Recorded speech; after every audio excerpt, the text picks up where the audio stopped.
Hello students, welcome to ixamBee. Students, मेरा नाम है Kailash Tiwari, ex A F Union Bank of India.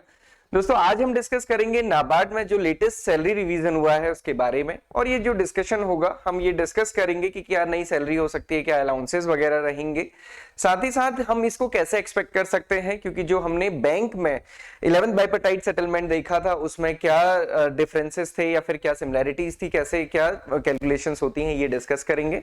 और साथ ही साथ ये डिस्कशन, क्योंकि हमने जो ऑलरेडी वर्क कर रहे हैं नाबार्ड में ग्रेड ए ग्रेड बी, हमारे सीनियर्स, साथ वाले जूनियर्स और कई सारे स्टूडेंट्स, उनके साथ डिस्कस किया है, तो मैं आपको कुछ कुछ चीजें बताने वाला हूं। ओके, सैलरी रिवीजन के बारे में डिस्कस करेंगे, बट स्टार्टिंग में ही मैं आपको एक चीज बता दूं कि एग्जैक्ट सैलरी क्या होगी ये अभी बता पाना बहुत मुश्किल होता है, क्योंकि जब तक पहली सैलरी आ नहीं जाती तब तक कैलकुलेट करना एकदम से मुश्किल ही नहीं, बिल्कुल नामुमकिन टाइप का होता है। क्योंकि ये हमने अपने केसेस में भी देखा, जब 2020 के एंड में बैंक्स में 11th बाइपर्टाइट सेटलमेंट हुआ था, क्योंकि सबसे पहले पब्लिक सेक्टर बैंक्स में होता है, उस टाइम पे भी जो नए बेसिक आए थे उसके बेसिस पे क्या एग्जैक्ट सैलरी होगी ये कह पाना बहुत मुश्किल था। और वो डेफिनेटली चेंजेस हमने सैलरी में देखे थे जब नई सैलरी आई थी। 2020 के एंड में बैंक्स में हुआ था, देन आरबीआई में हुआ, सेबी में हुआ, अभी नाबार्ड का ड्यू था, नाबार्ड में भी हो गया है, इसके बाद नाबार्ड डेवलपमेंट असिस्टेंट का भी डेफिनेटली हो जाएगा। अब कुछ सिमिलैरिटीज हैं, कुछ डिफरेंसेस हैं, वो हम डिस्कस कर लेते हैं। और क्योंकि मैंने आपको बताया कि एग्जैक्ट सैलरी बता पाना तो बहुत मुश्किल है, कुछ कुछ डिफरेंसेस के बेसिस पे हम ये जान सकते हैं कि अप्रॉक्स चेंजेस कितने आ सकते हैं। देखेंगे कि ये एक एडमिनिस्ट्रेटिव सर्कुलर है नाबार्ड का, जिसमें कि बताया गया कि वेज रिवीजन या सैलरी रिवीजन, ऑफिसर्स के केस में सैलरी रिवीजन कहा जाता है, तो ऑफिसर्स इन ग्रेड ए जो 28,150 होता था उसको बढ़ा के 44,500 कर दिया है।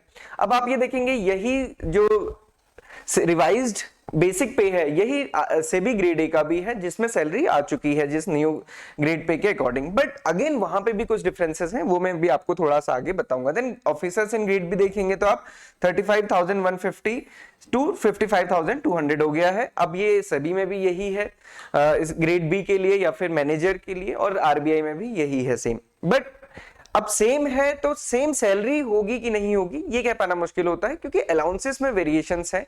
अलाउंसेस के साथ जो सैलरी के कंपोनेंट्स होते हैं, सैलरी में जैसे बेसिक पे है, उसके बाद जो डीए है, डीए के अलावा स्पेशल अलाउंस है, ग्रेड अलाउंसेस हैं, उसमें डिफरेंसेस आते हैं।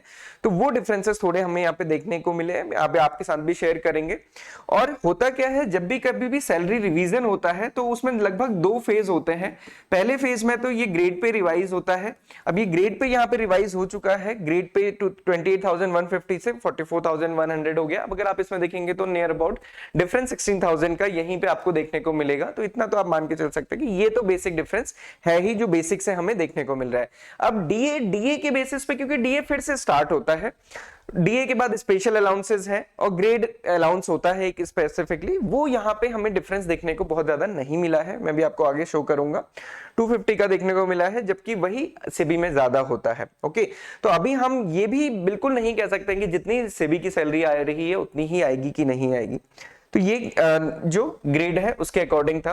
ग्रेड को आप बहुत अच्छे से देख सकते हैं, 28,150 से ये 44,500 हो गया। यही एक्सपेक्टेड भी था, क्योंकि आरबीआई और सेबी में भी ये ग्रेड अलाउंसेस हुआ है। तो 28,150 के अकॉर्डिंग, जैसा कि प्रीवियस वीडियोस में भी हमने आपको बताया था कि जो सैलरी रहती है वो 69 टू 75 तक वेरी करती है। Again it depends upon the location कैसी है, कहीं पे हिल अलाउंसेस मिलते हैं, कहीं पे हिल एंड फ्यूल अलाउंसेस, या फिर डिफरेंट सिटी कंपनसेटरी अलाउंसेस वगैरह रहते हैं, तो उसके बेसिस पे वो 75 तक होती है। अब आपने बेसिक डिफरेंस देखा कि 16,000 का, तो बेसिक में ही डिफरेंसेस है, तो आप उसको ऐड कर सकते हैं। उसके साथ ही साथ बाकी चीजें भी चेंज होंगी। और जैसा कि 11th बाइपर्टाइट सेटलमेंट में कि लर्निंग अलाउंसेस ऐड हुआ था, वो सभी में हुआ, बैंक्स में भी ऐड हुआ, आरबीआई में भी, तो वो भी यहाँ पे ऐड हुआ है। डिटेल जो उसमें सर्कुलर है उसमें आप चीजें देख सकते हैं।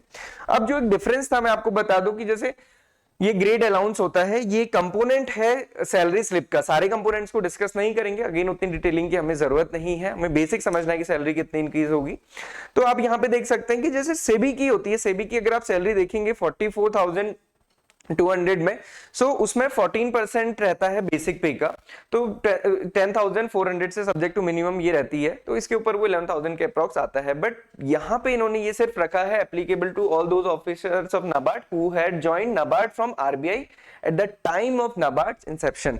1982 के टाइम पे जो आरबीआई नाबार्ड में आए थे उनके लिए ये क्लॉज है, बाकी के लिए ये जो इसमें इंक्रीज है वो 6250 का है। तो जो सेबी में रहता है वो 11000 का होता है अराउंड, और यहाँ पे 6250 है। तो ये एक थोड़ा सा डिफरेंस हमें देखने को मिल सकता है। अब जो दूसरी बात आती है कि अलाउंसेस की, कि अलाउंसेस क्या रहेंगे। तो अलाउंसेस में जो वेरिएशंस होते हैं वो कुछ टाइम बाद देखने को मिलते हैं, और वो कब देखने को मिलेंगे, जब पहले सैलरी आ जाएगी, सैलरी के बाद वो अलाउंसेस डिस्कस या फिर फिक्स होते हैं। अब इसके बेसिस पे नाबार्ड के जो एम्प्लॉइज हैं उनका क्या कहना, उनका क्या मत है, वो कितने सेटिस्फाइड है अपने इस वेज सैलरी रिवीजन से, वो एक डिफरेंट थिंग है। बट एज ऑफ नाउ ये यहाँ पे सैलरी रिवीजन हुआ है। और क्योंकि मैं आपको बता दूं बैंक्स में या फिर जो डीएफएस के अंदर आते हैं उसमें हर 5 ईयर में सेटलमेंट होता है, बाइपार्टाइट सेटलमेंट जिसे कहते हैं। 2017 से ये ड्यू था, नवंबर से, और अब आप देखेंगे 5 साल पूरे हो चुके हैं, तो नवंबर 2022 और ये अभी सितंबर का एंड है, तो अब 12th बाइपार्टाइट सेटलमेंट ड्यू हो जाएगा। तो ये सेटलमेंट की टाइम रहते हैं, तो इसके अकॉर्डिंग ये बहुत डिले या फिर बहुत लेट हुआ है, लगभग पूरे 5 साल जब खत्म हो गए उसके बाद ये शुरू हुआ है। तो जो नेक्स्ट सेटलमेंट है आप समझ सकते हैं कि उसमें काफी टाइम और लगेगा।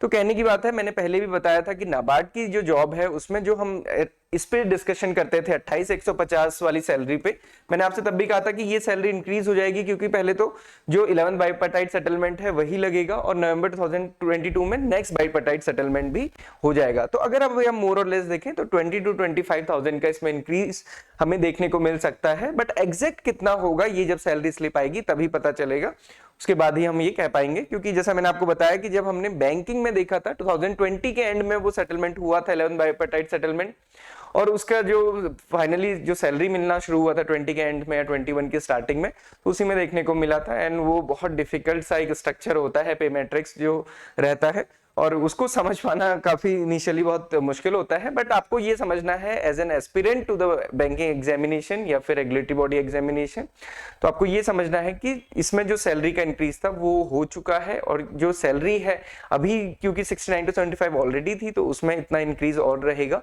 तो नियर अबाउट 1 लाख। और फिर उसमें अलाउंसेस अलग से, क्योंकि अलाउंसेस तो अलग से रहते ही है, वो सारी चीजें इसमें रहेंगी। तो एक अच्छी अपॉर्चुनिटी है नाबार्ड, और स्पेसिफिकली उन स्टूडेंट्स के लिए जिनका ARD ESI में इंटरेस्ट भी है और जो सब्जेक्ट में पकड़ होती है वो मजबूत है, क्योंकि यहाँ पे जो फेज 2 है वो पूरा का पूरा कैसा है, डिस्क्रिप्टिव। तो इसीलिए कभी हम कहते भी है कि जो यूपीएससी वाले स्टूडेंट्स हैं उनको एक बेनिफिट होता है। उनको बेनिफिट इसलिए होता है क्योंकि उनकी डिस्क्रिप्टिव आंसर राइटिंग की प्रैक्टिस होती है। तो सिमिलरली अगर जो एग्रीकल्चर स्टूडेंट्स हैं उनके लिए तो ये बहुत अच्छी अपॉर्चुनिटी है ही, बाकी स्टूडेंट्स के लिए भी है जो इसको कर सकते हैं। तो नाबार्ड ग्रेड ए में आप देखते हैं कि जैसे जनरल, आईटी, फाइनेंस, राजभाषा, इन सभी स्ट्रीम्स में, बहुत सारी स्ट्रीम्स में वैकेंसीज आती हैं। एग्रीकल्चर में भी आती है, इस बार नहीं आई थी बट लैंड डेवलपमेंट में वो थी। तो आप अब इसको टारगेट कर सकते हैं और इसको प्रिपेयर कर सकते हैं। NABARD, national bank for agriculture and rural development, जो कंट्री के लिए जो एग्रीकल्चर रूरल डेवलपमेंट से रिलेटेड जो प्लानिंग है, फाइनेंसिंग है, उसको बेसिकली गवर्न करता है। RIDF को मेंटेन भी करता है। और जैसे RBI तो एक रेगुलेटरी बॉडी है, सेबी भी एक रेगुलेटरी बॉडी है, similarly NABARD being a developmental bank वो भी सेम टाइप के फंक्शंस को करता है। ओके, सो अभी हमारा जो नाबार्ड का इस बार 2022 का नोटिफिकेशन आया था, इसका एग्जामिनेशन 7 सितंबर को हुआ था, उसका रिजल्ट अभी अवेटेड है, अब बहुत जल्द ही उसका रिजल्ट हमें देखने को मिलेगा। सो जितने भी सीरियस स्टूडेंट्स या फिर जितने भी स्टूडेंट्स फेज 2 के लिए अच्छे से प्रिपरेशन करना चाहते हैं, आप अभी से अपनी प्रिपरेशन करते रहिए। पहले भी कुछ वीडियोस में हमने आपको बताया कि आपको कैसे उसको कवर करना है, कैसे क्वेश्चंस हो सकते हैं, आंसर हो सकते हैं, मैंने अपनी पिछली वीडियो में डिस्कस किए थे, आप उसको जरूर देखें। अगर आप हमारे कोर्स को परचेज करना चाहते हैं तो आप कर सकते हैं। मैं आपको बता दूं कि हमारे कोर्स में आपको डिस्क्रिप्टिव मॉक टेस्ट मिलते हैं, जैसे आपको एग्जाम में देने होंगे वैसे ही आप यहाँ पे देंगे।